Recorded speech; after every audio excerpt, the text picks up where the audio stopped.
Eh bien salut à tous, c'est le Titan Fou, et aujourd'hui on se retrouve pour mon fameux top 10 des personnages féminins du MCU.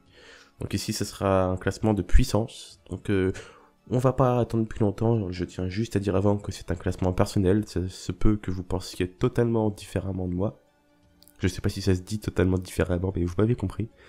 Et donc on va se lancer sans plus tarder, c'est parti. Donc à la 10e position, j'ai voulu mettre Mantis. Parce que Mantis ne sait pas vraiment se battre au corps à corps, on est d'accord, mais elle a quand même un pouvoir qui mérite d'être dans ce classement, je pense. Elle arrive quand même à endormir Ego et Thanos. Enfin, Thanos, elle l'a pas endormi, mais elle l'a calmé, on va dire. C'est quand même deux adversaires sérieux, puis elle a failli offrir la victoire aux Avengers plusieurs fois. Donc elle mérite pas d'être plus haut, c'est clair. Mais je pense qu'elle mérite sa place ici. Donc Mantis, 10e position. En 9e position, on retrouve Maria Hill. Maria Hill, c'est qui? C'est l'agent du Shield qui travaille avec Nick Fury, qui est parti en poussière à la fin d'Infinity War. Enfin, vous voyez c'est qui.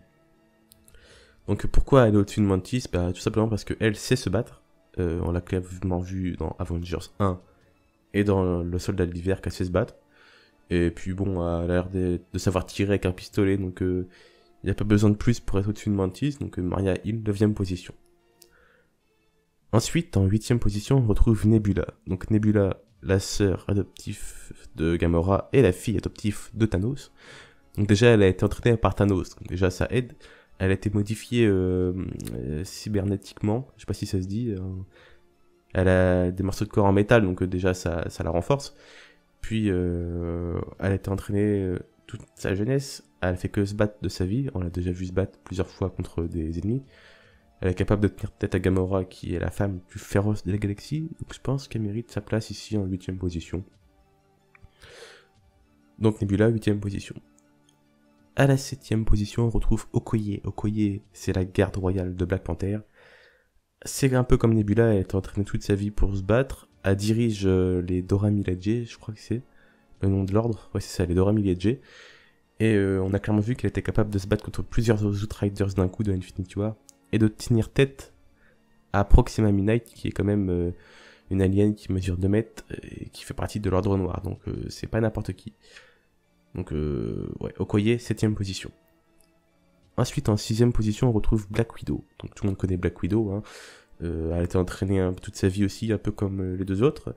Sauf qu'elle est très rapide au corps à corps, elle est capable, elle sait manier à peu près toutes choses. Bâton électrique, pistolet, elle sait piloter des avions. Elle a tenu tête au soldat de l'hiver dans Civil War, Proxima Midnight, elle a failli la battre, elle l'a désarmée. Donc Black Widow est quand même une combattante hors pair, donc Black Widow 6e position. En 5e position, on retrouve Gamora, donc la sœur de Nebula. Donc c'est la femme la plus féroce de la galaxie, elle a été entraînée par Thanos personnellement toute son enfance. Elle a battu Nebula, donc elle est forcément plus forte. Elle a quand même tranché une espèce de pieuvre intergalactique, je sais pas comment ça s'appelle dans la Gardienne de la Galaxie volume 2. Et puis c'est quand même, quand elle voit se battre, on voit qu'elle a fait ça toute sa vie, donc c'est quand même une guerrière hors pair. Donc je pense qu'elle mérite sa place en 5e position.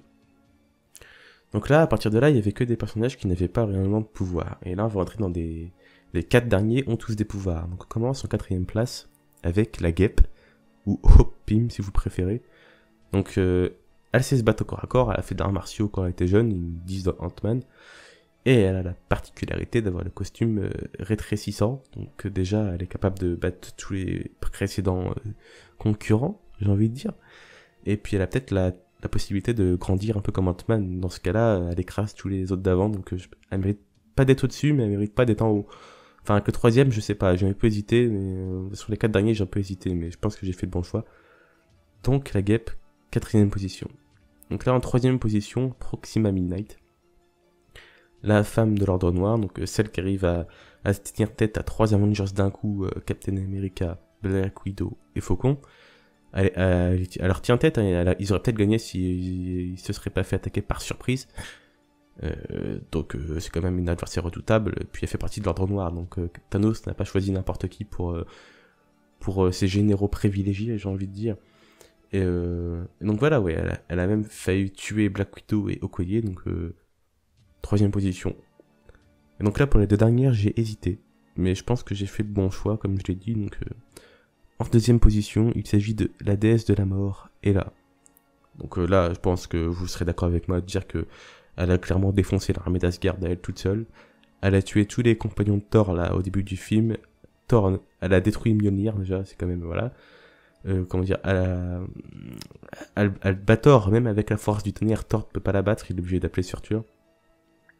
Donc c'est quand même une guerrière phénoménale et presque imbattable en 1v1, en tout cas contre d'autres femmes.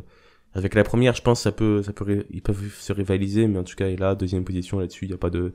Elle pourrait peut-être même être en première position, mais je vais vous dire pourquoi j'ai choisi la personne que j'ai mis au top de ce classement, donc vous allez comprendre. Donc, et là, deuxième position. En première position, il s'agit de Wanda Maximoff, alias Scarlet Witch. Bon, alors déjà, dans Civil War et dans Avengers 2, on n'avait pas trop son potentiel maximum, mais là, dans Infinity War... Elle est quand même capable de soulever des vaisseaux qui font la taille des gros vaisseaux et de les balancer sur une armée. Elle est capable de retenir Thanos qui possède 5 pierres d'infinité d'une main et de détruire la pierre de l'esprit d'une autre main. C'est quand même comment on appelle ça, un déluge de puissance extraordinaire. Donc Wanda est là, je sais pas trop qui gagnerait. Donc comme ce qu'a fait Wanda dans les films et comme on l'a vu plus de fois que là, Wanda mérite largement la première position de ce top. Et donc voilà, donc dites-moi ce que vous en pensez dans les commentaires, n'hésitez pas à me laisser votre top, pour voir si vous pensez totalement comme moi ou différemment de moi. N'hésitez pas à partager, aimer et à vous abonner, ça me ferait super plaisir, puis ça vous prend aucun temps. C'était le Titan Fou, salut. On le redoute, qu'on veuille le fuir, on n'échappe pas au destin.